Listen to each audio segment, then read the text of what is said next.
हिंदुस्तान का शेर आपके बीच में आ गया है। कुछ ही देर के अंदर वो आपसे मुखातब होंगे। मैं तमाम लोगों से अपील करना चाहूंगा कि जो जगह मिल जाए वहां पर बैठ जाए, अपनी अपनी जगह के ऊपर बैठ जाए और आपकी तरफ से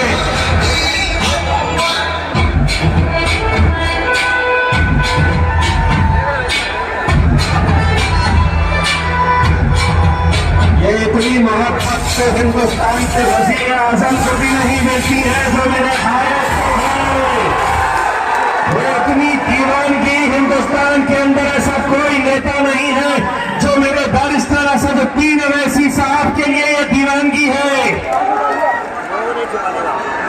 मैं बैरिस्टर असदुद्दीन अवैसी साहब को ये बताना चाहता हूँ कि साहब जहां तक नजर जा रही है वहां पर सरों का समंदर है और ये लोगों ने आपको ये गवाही दे दिए हैं कि इंशाअल्लाह इस सीट के ऊपर तो हम आरिफ सैफी साहब को जिता के रहेंगे, मजलिस को कामयाब करके रहेंगे। और अगर मैं सही कह रहा हूं तो मेरी आवाज के साथ तुम्हें आवाज लगानी होगी, दोनों हाथ ऊंचा। अरे भाई मुबारक हो, आप एनसीडी के अंदर दाखिल हो चुके हैं। अल्हम्दुलिल्लाह। मेरे भाइयों,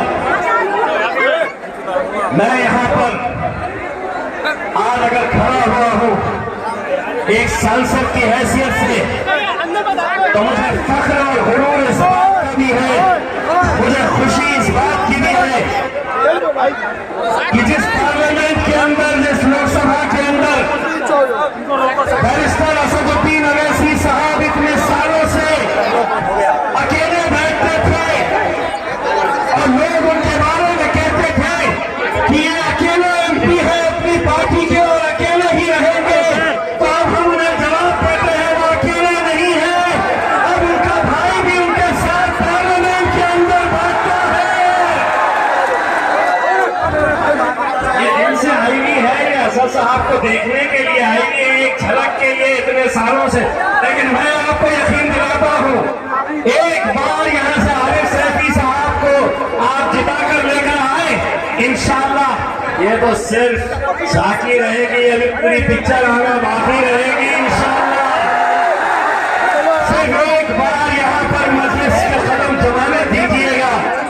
15 उम्मीदवार हमने खड़े किए, महज 15, 250 का एनसीडी है, एक हमारी दलित बहन का हमने समर्थन किया है, तो कुल मिलाकर हो गए हैं 16। अब 250 में से हम 16 ले रहे, 15 ले रहे, तो सारी तकलीफ इनको ये मीडिया वालों को बोले 16 क्यों लड़ रहे, मैं बोला फिर 200 लड़ते थे तो तुम बोलते थे 200 क्यों लड़ रहे।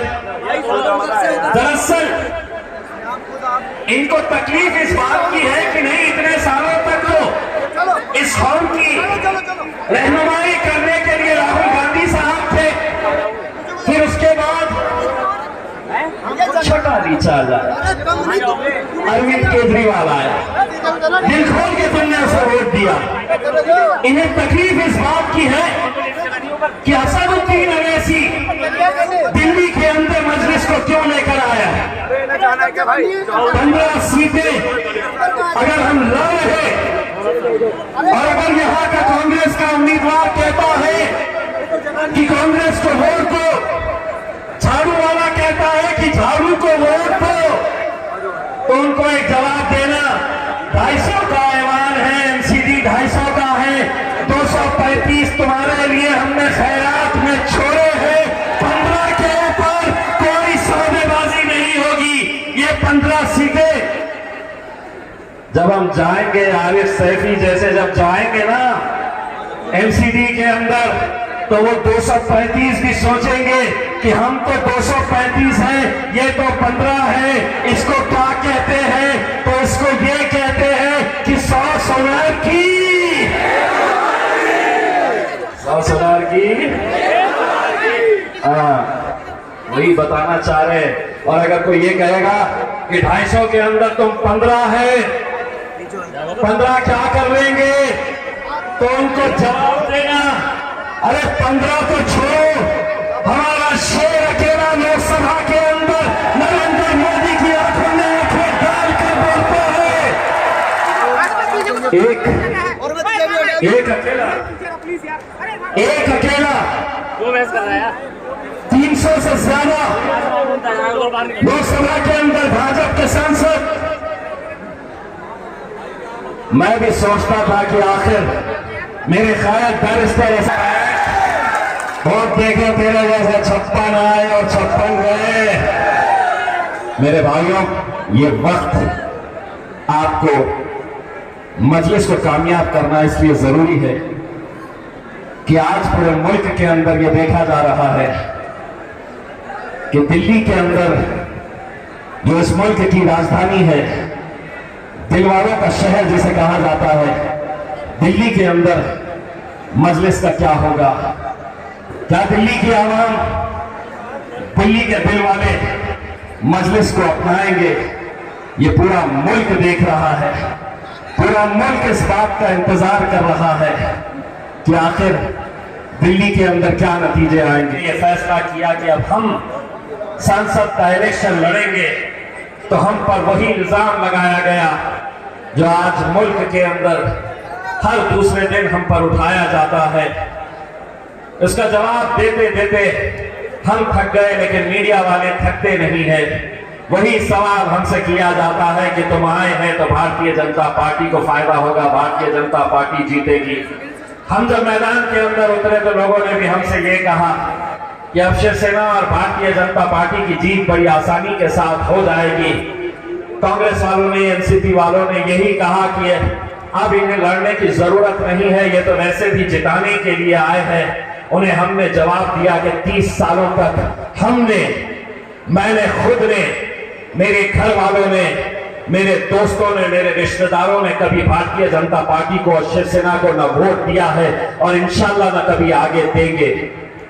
हमने वोट तो तुमको दिया था, लेकिन जीतकर वो शिवसेना आ जाती थी, भारतीय जनता पार्टी आ जाती थी। इसीलिए जब कांग्रेस ने हम पर यही इल्जाम लगाया तो हमने कहा कि 30 साल हमने तुम्हें यह मौका दिए हैं और हमें यह एहसास हुआ है कि तुम्हें उन्हें हराने की ताकत और हिम्मत नहीं है। तो हमने उनसे कहा कि तुम हटो, हम आए हैं, अब हम दिखाएंगे कि कैसा हराया जाता है। और हमने क्या किया? हमने वो काम किया जो आज आरिफ सैफी साहब ने यहां पे कर दिखाया है। हमने अपनी कौम को मुत्तहिद करने का काम किया।